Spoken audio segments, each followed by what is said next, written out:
Every team has a history. Successes, failures, new experiments, surprising discoveries. Capturing that history is vital. So why do the tools that are supposed to help often lead to frustration? Stack Overflow for Teams cuts through the noise. Save countless hours and redundant effort. Tap into the collective knowledge of your team and capture it for the future. No matter who joins or leaves, no matter where or when they prefer to work. For millions of developers and technologists, using Stack Overflow is already second nature. Speed up your team's learning curve and your product's time to market. My name is Kyle Pollard. I've been at Stack Overflow for 2 months, joining in January of this year. I'm based out of British Columbia, Canada. I'm on the public platform team at Stack Overflow. So I get to work on the public question and answer side that every developer is familiar with. So my job is developing new features and fixing bugs on the public platform.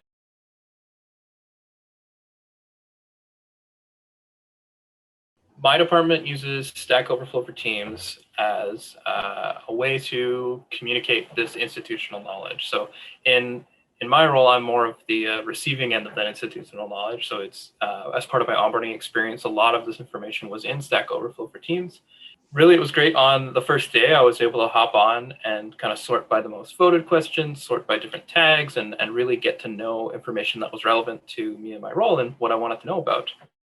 And not only was it for things like development questions, stuff related to my engineering programming job, but I also get to read about company policies. So things about working remotely, things about working from Canada, really get to learn all of these questions that other people have answered before me.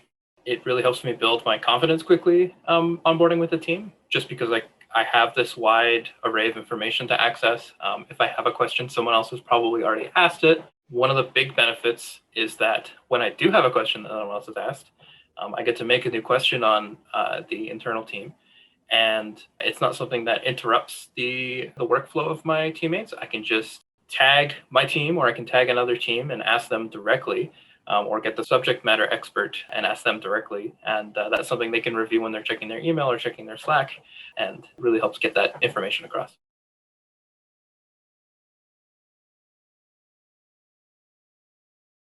Stack Overflow Teams has some features that the public stackoverflow.com website doesn't have that I find really helpful in my role. So the big thing that I like is tagging a teammate, someone who might know the answer. So as I get onboarded, I get to learn different roles in my team. And if I have a question for them, even during the onboarding sessions, I can tag them directly in the question. They can answer it on their own time, and really helps me get that question answered and documented publicly.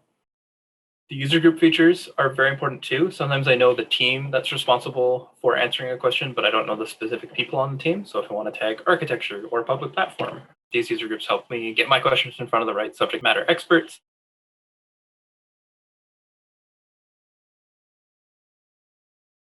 No developer really enjoys writing documentation. And this really gives a nice outlet for me to write documentation without it feeling like documentation. It's a nice kind of reframing tool to really get information down. It's fast and easy to write a question and write an answer to it. You can self-answer your own questions, so you can get that knowledge down. If you see a question that's out of date, you can comment on it or edit it, and improve that question and answer over time. So if things have changed over time, you can kind of see the history of what's happened with your question. And you don't have to go digging through a huge table of contents and a whole bunch of wiki pages. You just get your bite-sized, easy to digest question and answer format that you love on the public side, but it's got your internal company knowledge that couldn't be shared elsewhere.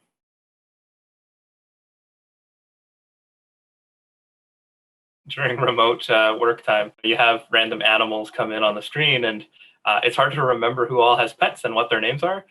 So I tagged my team in the question and asked, hey, what are your pets' names, and can you post a cute picture of them? So we had a great post where lots of pets got shown, and everyone put little fun facts about their pets. So it is fun, but it's also useful for me because I don't know everybody's pets.